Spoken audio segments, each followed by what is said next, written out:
Hi there. For this episode, I wanted to share the importance of David Bowie's Little China Girl. Growing up Asian in Canada, we didn't have MTV until much later, so we had much music. And seeing that video play on the TV for the first time was mind blowing. It was absolutely incredible to see an Asian woman who was beautiful and desired by David Bowie. So it was absolutely life affirming to see an Asian portrayed in that way. Growing up, there weren't a lot of Asian female characters or storylines or anything of that nature. I think the first Asian woman that I ever saw on TV was Connie Chung, and she did the news, and I could not relate to her at all. Then, sort of after that, I think was thinking about what was on TV. There was a character, and it was the wife of like the commander or something like that on Star Trek, The Next Generation. It was his wife that was Asian, and it was like, oh, there's another Asian on TV. And then after that, there wasn't a whole lot in terms of television. I switched to movies. The first movie that I remember seeing about Asian characters, I think was like Ming Na Wen's Joy Luck Club or Sandra Oh's Double Happiness. Those two films revolved around Asian female characters. And that was, again, just kind of blew my mind. The fact that Asian women could carry entire feature films. And even though they were somewhat smaller films, it was still really incredible for me to go to a theater and actually see Asian women portrayed on screen. Then I think the next one for television was Lucy Liu on Ally McBeal. And she was stunning. She was absolutely counter stereotype of the Asian woman who was submissive and would cover her mouth when she laughed. She was powerful and she was strong and she was one of the lawyers at the law firm.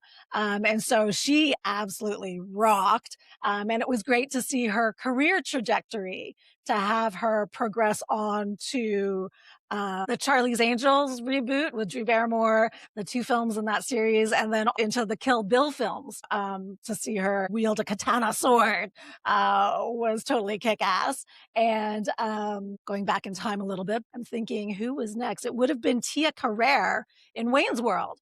And she rocked hard, seeing her with her guitar and her red lacy bra. It was a very different kind of Asian female that we were seeing on screen. She totally rocked my world. Growing up Asian Canadian, there weren't a lot of role models. And so the way that that impacted me was certainly a journey in terms of self-love and acceptance. There wasn't the aesthetic of an Asian, of a Filipino. You know, we are short, we're stout, we're round. We love our food. It's not a colonized aesthetic or ideal, right? But that's what I grew up wanting when I was younger. I would watch the Saturday morning cartoons and I would literally pinch my nose in hopes that my nose would thin out. And that it wouldn't look so Filipino. I have a very traditionally Filipino nose. It's very wide, very Asian looking. But that's not what I wanted to be. I wanted to be Barbie. I wanted to be blonde and blue eyed and with long legs.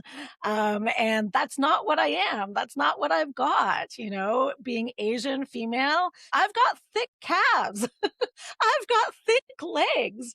I can't just go into any store and buy a regular pair of boots. I need to try and find boots that will fit my calves. I have to go to a specialty store for that. And that's just an honest truth.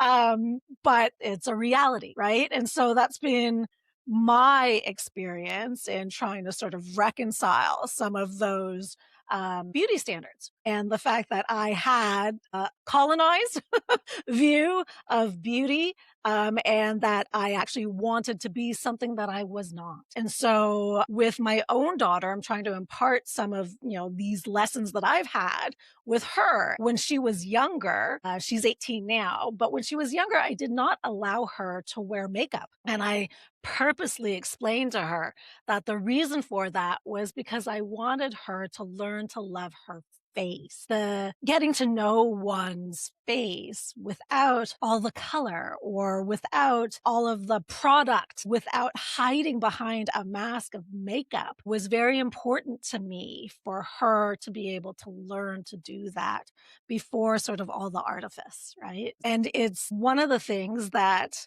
I don't believe, at least it doesn't appear that for my children that they're as aware about racial divide. Like we've come such a long way in terms of Asian representation. And absolutely, I understand we are in very much a position of privilege living in Canada because we are exposed to many more colors of people, cultures, foods, ethnicities, religions, different practices and behaviors.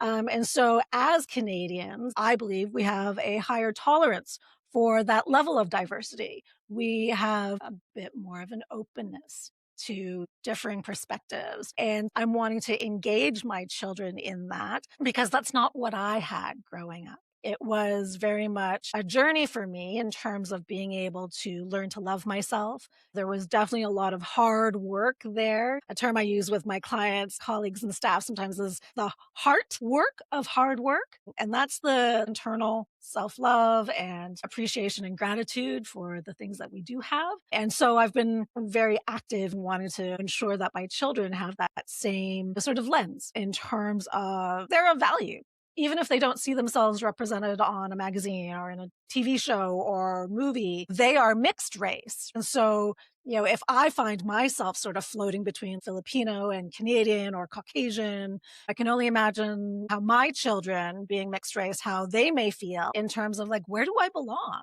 I don't see myself represented anywhere. So where do I go? Right? These are the things that I'm wanting to engage with and discuss. We have come a long way.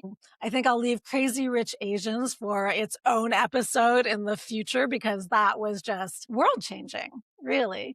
But it deserves a notable comment here.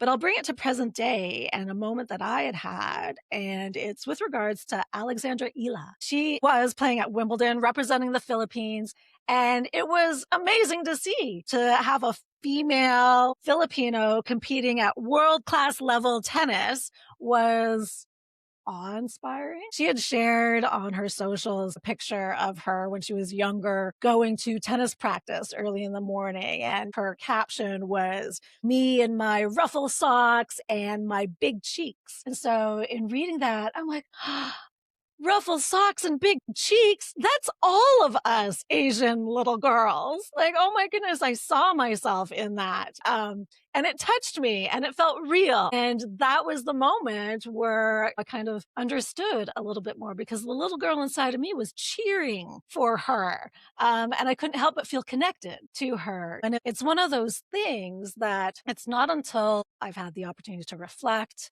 and think about like those were the things, or that was the thing that I did not have when I was growing up. I didn't have that role model on TV that I saw myself in. I didn't see myself represented in the movies. And so it's certainly a part of my journey. And I believe that it's a worthy conversation to have. And so that's what I'm hoping to start with this podcast. If there's been something that I've shared in this episode that resonated for you, please feel free to leave a comment on any of the socials that we're on. I would greatly appreciate hearing from you, and I'd be happy to connect. Thanks again for listening.